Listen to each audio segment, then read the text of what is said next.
নমস্কার তোমাদের সবাইকে সানা স্মাইল এডুকেশন সেন্টারে স্বাগত জানিয়ে আজকের ক্লাসটি শুরু করছি।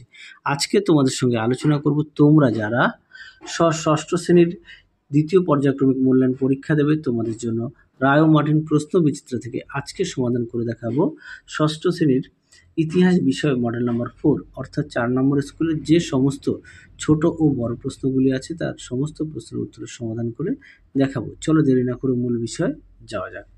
প্রথমে দেখো কি আছে, একে নিচের প্রশ্নগুলির পূর্ণ বাক্যে উত্তর দাও। একে আছে মেগালিথ কি, উত্তরটা লিখবে বড় পাথরের সমাধিকে মেগালিথ বলে। দুই দেখো কোন সময়কালকে আদি বৈদিক যুগ হিসেবে ধরা হয়, উত্তরটা লিখবে 1500 থেকে 1000 খ্রিস্টপূর্বাব্দকে। তিনে দেখো স্নাতক কথাটি কিভাবে এসেছে, দেখে নাও প্রশ্নের উত্তরটি। তোমরা উত্তরটা এখান থেকে এই পর্যন্ত লিখবে, দেখে নিও। পরবর্তী দেখো 4-এর মগধের প্রথম রাজধানী কোথায় ছিল, উত্তরটা লিখবে রাজগৃহ। 5-এ দেখো লিচ্ছবি কাদের বলা হতো, উত্তরটা লিখবে দক্ষিণ ভারতের প্রাচীন রাজবংশকে। তারপরে দেখো 6-এ কি আছে, গৌতম বুদ্ধের প্রথম নাম কি ছিল, উত্তরটা লিখবে সিদ্ধার্থ।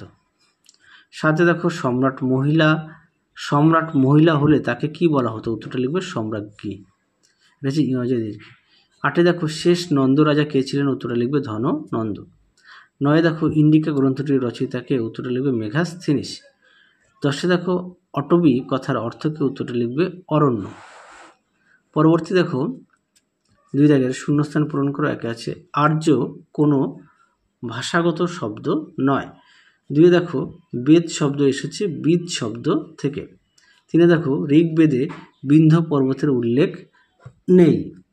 4-এ দেখো রাজা কথার আক্ষরিক অর্থ, উত্তরটা লিখবে নৃপতি।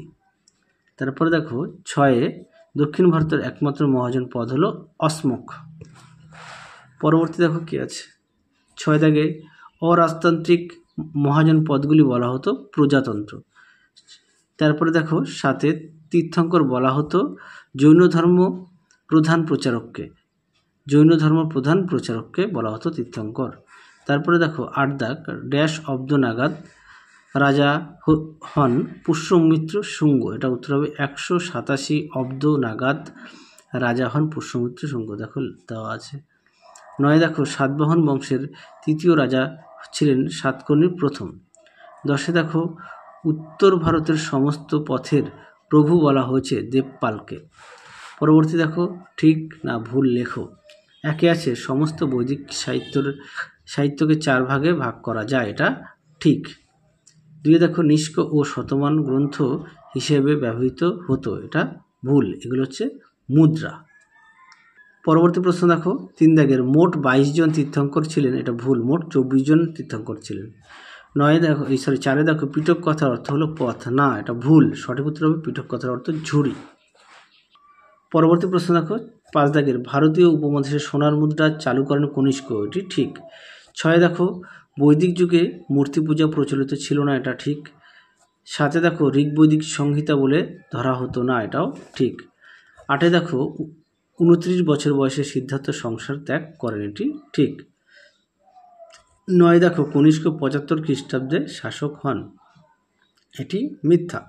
তারপর দেখো 10 দাগের প্রথম দিকে গুপ্ত শাসকরা মহারাজা উপাধি নিতেন, এটা মিথ্যা।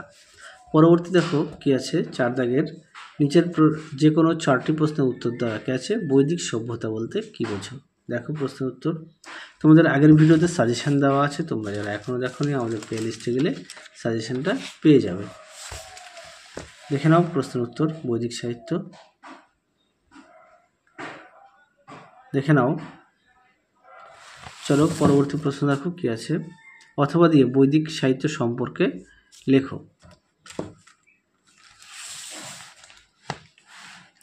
দেখে নাও।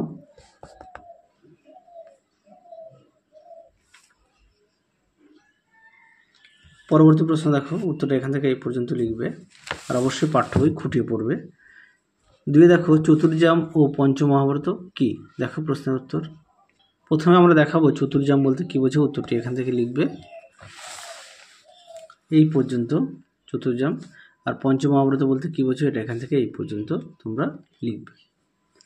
এই প্রশ্নের উত্তরটি তোমাদের পাঠ্য বই থেকে পেয়ে যাবে পেজ নাম্বার 70। পরে দেখো বৌদ্ধ ধর্মগ্রন্থের নাম কি, সেটি কটি ভাগে বিভক্ত ও কি কি? অষ্টাঙ্গিক মার্গ বলতে কি বোঝো?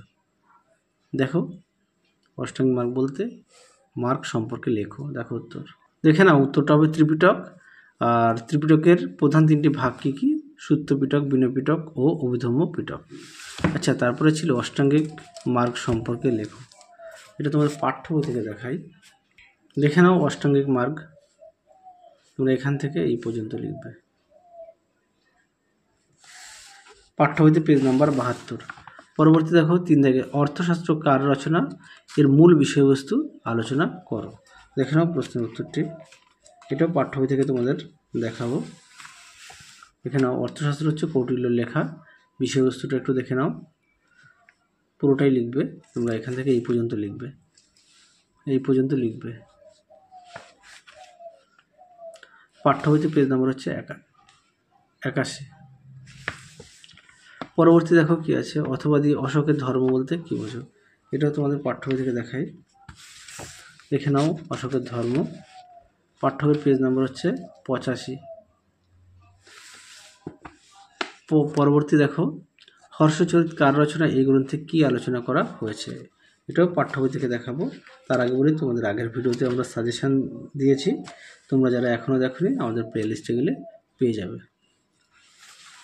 দেখে নাও হর্ষচরিত হচ্ছে বাণভট্টর লেখা, সুন্দর করে দেওয়া আছে টুকরো কথার মধ্যে। তোমাদের পাঠ্য বইতে যে টুকরো কথাগুলো দেওয়া আছে তোমরা সেখান থেকে সেগুলো ভালো করে পড়বে। টুকরো কথার যে প্রশ্ন এবং উত্তর দেওয়া আছে। পেজ নম্বর হচ্ছে 95। শেষ প্রশ্ন দেখো, এই সেটের 5-এর সাতবাহন শাসকদের শাসন পদ্ধতি আলোচনা করো। দেখো প্রশ্নের উত্তরটি, দেখে নাও প্রশ্নের উত্তরটি তোমরা এখান থেকে এই পর্যন্ত লিখবে। দেখে নাও এখান থেকে এই পর্যন্ত লিখবে। তাহলে চলো আজকের মতো এখানেই সমাপ্ত করছি, আবার দেখা হবে খুব শীঘ্রই তোমাদের পরবর্তী ভিডিওতে। তোমরা সবাই সুস্থ থেকো, ভালো থেকো। আজকের মতো টাটা।